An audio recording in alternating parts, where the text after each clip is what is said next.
चलो भैया, तो रिकॉर्डिंग ऑन नहीं था और इसलिए अभी जो लगभग 50 मिनट 55 मिनट की क्लास हुई वो रिकॉर्ड नहीं होगा, कहीं भी रिकॉर्डिंग उसकी नहीं है। तो आप उसको जो अभी लाइव क्लास लिए हैं, इस लाइव क्लास से ही आपका लिखे हैं, पढ़े हैं। कुछ लोग लिखते नहीं हैं, पहले देखते हैं, केवल सुनते हैं, फिर बाद में लिखते हैं, तो उनके लिए तकलीफ़ होगी। देखता हूँ मैं उसके लिए या तो किसी दूसरे क्लास में अगर यही चीज़ चलेगा तब वहाँ से डालेंगे, और नहीं तो फिर रिकॉर्ड करके डालना पड़ेगा। चलिए, तो ये बात तो सबको समझ में आ गई। प्रकाश वैद्युत प्रभाव क्या होता है, ये बात तो सबको क्लियर हो गई, इसमें किसी को कोई तकलीफ नहीं है। तो अगले टॉपिक को हम लोग बढ़ते हैं, और अब रिकॉर्ड चल रहा है तो अब रिकॉर्ड होगा। मैं इसको मिटा रहा हूं। दूसरा टॉपिक बताओ, क्या बताया था लेक्चर में? लेक्चर की कोडिंग का दूसरा टॉपिक क्या था? कोई कुछ बोल रहा है, सर इसे यूट्यूब की सीरीज खराब होगी। अब वो तो यूट्यूब की सीरीज खराब नहीं होगी, खराब तो आप लोगों का भी होगा। यूट्यूब का तो खैर चलो ठीक है, हमने बोला है कि सभी लोगों को ये केमिस्ट्री वाला पूरा लेक्चर प्रोवाइड कराऊंगा। तो अब आज के लेक्चर का लेक्चर नंबर जो 25 आज बना रहे थे हम लोग, उसका एक पार्ट तो छूट ही गया, तो देखते हैं उसका कुछ करेंगे। बट अभी आगे पढ़ते हैं। हेडिंग डाल लीजिए, हाइजेनबर्ग का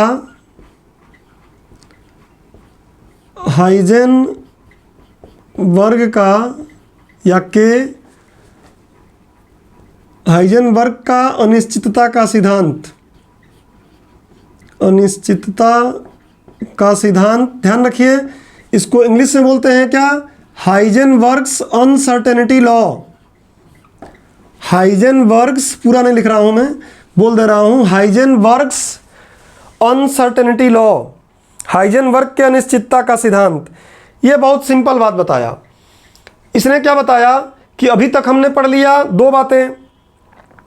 आज की क्लास में दो टॉपिक पढ़े हैं, प्रकाश विद्युत प्रभाव, दूसरा द्रव्य की द्वैती प्रकृति पढ़ लिए हैं कि द्रव्य की दो प्रकृति होती है। द्रव्य कण के रूप में भी काम करता है और फिर तरंग के रूप में भी कार्य करता है। हमने ये देखा था कि तरंग के रूप में और कण के रूप में सारे द्रव्य काम नहीं करते हैं, क्योंकि वही सीमा निकली, केवल जो छोटे कण होते हैं वही काम कर पाते हैं, बड़े कण नहीं करते, क्योंकि उनका संवेग ज़्यादा होता है। संवेग उनका ज़्यादा होता है मतलब द्रव्यमान ज़्यादा होता है। द्रव्यमान ज़्यादा होगा तो उन पर जो डी ब्रोगली साहब का नियम है वो लागू नहीं होता है। तो अब हम टॉपिक करते हैं हाइजेनबर्ग के अनिश्चितता का सिद्धांत। हमको एक बात कंफर्म हो गया है कि जो सब एटॉमिक पार्टिकल हैं, एक ऐसे ही बना लो पहले कॉपी में, सब एटॉमिक पार्टिकल, इंग्लिश में लिख दिया, हिंदी में इसी को बोलते हैं अपरमाणु। परमाणु के अंदर पाए जाने वाले कण, पीछे पढ़ा चुका हूँ। अपरमाणुक कण जो हैं वो बहुत छोटे होते हैं, अत्यंत सूक्ष्म होते हैं। प्रोटॉन, इलेक्ट्रॉन, न्यूट्रॉन, अभी पीछे जस्ट पढ़ा के आया हूँ। प्रोटॉन, इलेक्ट्रॉन, न्यूट्रॉन और भी कई के बारे में बताया था। तो ये सब बहुत छोटे होते हैं। तो इन पर पक्का है किसका नियम काम करेगा?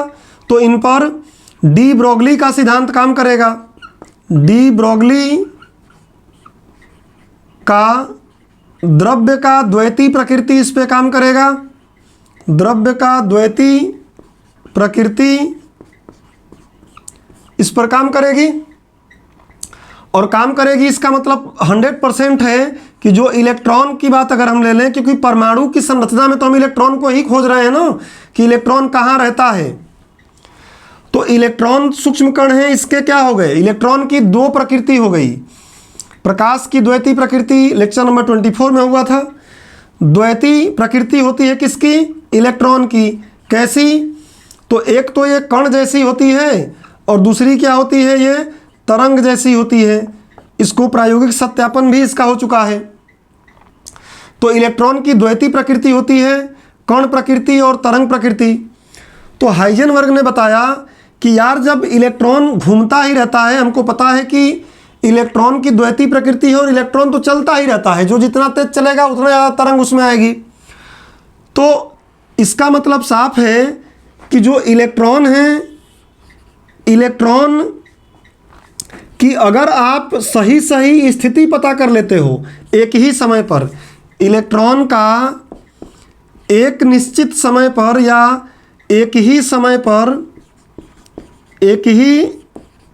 पर अगर हम देखें तो अगर आपने इसकी स्थिति कहाँ है ये पकड़ लिया, इसकी स्थिति का निर्धारण अगर हम कर पाएंगे, स्थिति का निर्धारण अगर संभव हो जाता है, कर लिए आप, तो 100% है। इन्होंने बताया कि 100% है कि आप उसके वेग की गणना नहीं कर पाओगे, या वेग नहीं बोलना है तो आप यहाँ संवेग बोल लीजिएगा, कोई दिक्कत नहीं है, ठीक है ना।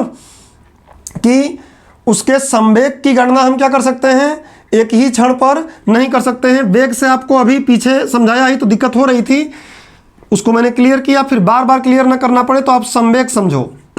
संवेग 100% है कि उसका संवेग मतलब क्या, द्रव्यमान इंटू में वेग, द्रव्यमान इंटू में वेग। संवेग का निर्धारण नहीं किया जा सकता, निर्धारण नहीं किया जा सकता।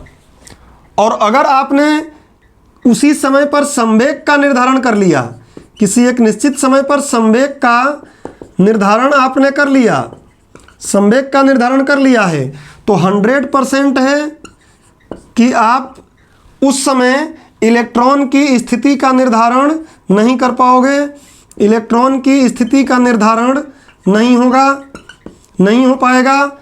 इस बात को ही हम बोलते हैं क्या, अनिश्चितता का सिद्धांत। और ये काफ़ी चमत्कारी सिद्धांत था। ये सिद्धांत जैसे ही क्लियर हुआ, इन्होंने बताया, तो इसको आगे बढ़ के हम लोग जो कल के लेक्चर में पढ़ने वाले हैं, आधुनिक परमाणु मॉडल, इससे कई लड्डू फूटेंगे और कई नए नए कंसेप्ट आएंगे। तो आधुनिक परमाणु मॉडल की पृष्ठभूमि को तैयार करने में दो चीज़ों का बहुत महत्वपूर्ण रोल रहा है। एक तो अभी जो पिछला हमने टॉपिक पढ़ा, आज के ही लेक्चर में, द्रव्य की द्वैती प्रकृति बहुत महत्वपूर्ण भूमिका निभाई। और दूसरा कौन, हाइजेनबर्ग का अनिश्चितता का सिद्धांत। और ये हाइजेनबर्ग का अनिश्चितता का सिद्धांत ही कई लोगों का बेड़ा गर्क भी किया है। आप देखो, बोहर के परमाणु मॉडल क्या कर रहा था, तो बोर का परमाणु मॉडल हाइजेनबर्ग के अनिश्चितता का सिद्धांत के अनुकूल नहीं था, क्योंकि वो ये चीज़ बता नहीं पा रहा था। वो बोल रहा था कि निश्चित ऊर्जा वाली कक्षाएं हैं, उसमें इलेक्ट्रॉन घूमता रहता है, उस इलेक्ट्रॉन की स्थिति भी बता दे रहा था और उसका संवेग के बारे में भी गणना कर दे रहा था, बता दे रहा था। जबकि हाइजेनबर्ग साहब बोलते हैं कि किसी एक ही समय पर ये दोनों काम नहीं हो सकता। ठीक वैसे ही जैसे अभी जो समय हो रहा है, इस समय पर मैं किसी ऑफलाइन क्लास में भी रहूं और किसी ऑनलाइन क्लास में रहूं, ये संभव नहीं है। खैर, आज तकनीकें आ गई हैं, तकनीक में हमने पढ़ा भी है इस बात को। तकनीक के माध्यम से मैं एक से कई जगहों पर दिखाई दे सकता हूं, लेकिन फिजिकल रूप से मुझे कोई छू नहीं सकता ना, छुएगा तो एक ही जगह पर। तो ये बात बताए थे कौन, हाइजेनबर्ग। ये आपको पहले डायग्राम फॉर्म में इसे लिख लेना है कि हाइजेनबर्ग का अनिश्चितता का सिद्धांत डायग्राम फॉर्म में आप बना लीजिए, और फिर मैं इसको आपको लिखवा देता हूँ। तो लिख लीजिए। और ये काम इन्होंने कब किया था, ये काम इन्होंने किया था 1927 ईस्वी में, मतलब डी ब्रोगली के 3 साल बाद। डी ब्रोगली 1924 में अभी पढ़ाया, तो 1927 में ये।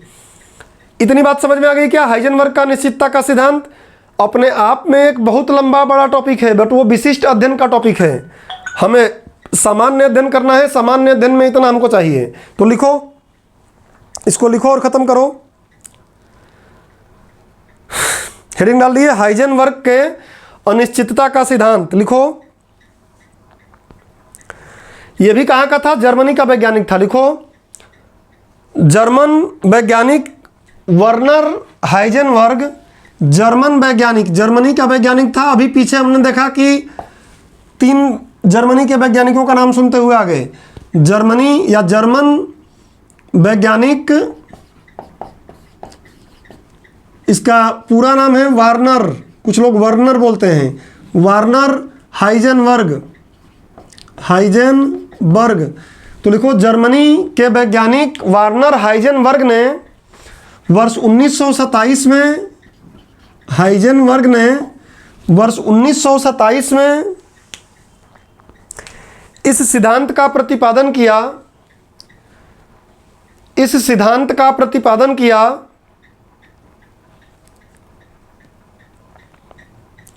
लाइन चेंज करके लिखिए। इस सिद्धांत के अनुसार, इस सिद्धांत के अनुसार, इस सिद्धांत के अनुसार किसी एक ही समय पर,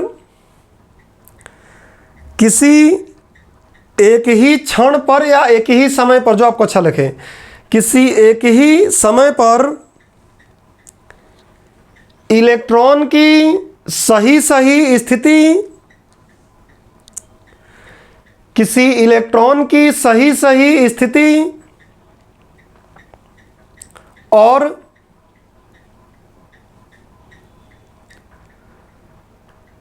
उसके सही सही संवेग को, यथार्थ भी बोल सकते हो, उसके सही सही संवेग को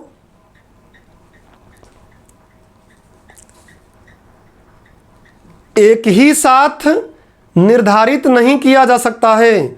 और यह बात उनका लड्डू फूटा था किससे? डी ब्रोगली के, जब द्वैती प्रकृति पढ़ लिए थे वो, तब निर्धारित नहीं किया जा सकता है।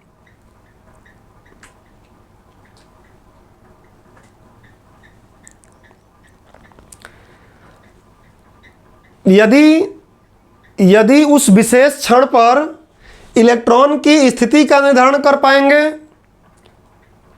यदि उस विशेष क्षण पर इलेक्ट्रॉन की स्थिति का निर्धारण कर पाएंगे तो संवेग का निर्धारण नहीं हो सकता, तो संवेग का निर्धारण नहीं हो सकता।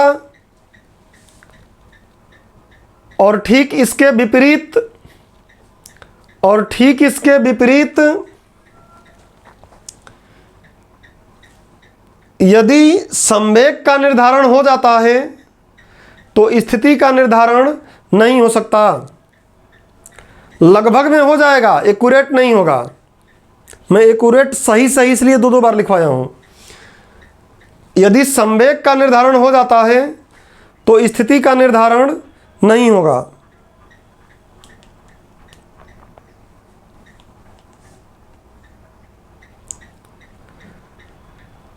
तो इतनी बात समझ गए हैं? इतनी बात अगर आप समझ लो, इतनी बात अगर आप लोग समझ गए हो, और पीछे का लेक्चर आज रिकॉर्ड हो नहीं पाया, इसलिए जो विविध की एक दो बातें हैं पिछला लेक्चर रिकॉर्ड करके ही मुझे डालना पड़ेगा, तो उसी के साथ मैं उसको भी रिकॉर्ड कर दूंगा। आज की क्लास यहीं फिर ख़त्म कर लेते हैं, क्योंकि समय भी हो गया, पूरा क्लास भी पढ़ लिए और रिकॉर्डिंग ऑन न होने से रिकॉर्ड हो नहीं पाया। तो उसको हम लोग जब रिकॉर्ड करना ही है तो ये विविध की दो चार बातें भी मैं रिकॉर्डिंग करके ही रिकॉर्ड करके डाल दूंगा। अभी जितना पढ़े आज लगभग 1 घंटे 41 मिनट का समय हो गया है। इसमें किसी को कोई तकलीफ? अरे टेंशन मत लो कि रिकॉर्ड नहीं है तो हमारे साथ अन्याय हो गया। पढ़े तो हो ना लाइव, क्लास तो लाइव ही होनी चाहिए, रिकॉर्ड मिलनी नहीं चाहिए, बट वो नेटवर्क वाला सिस्टम है इसलिए।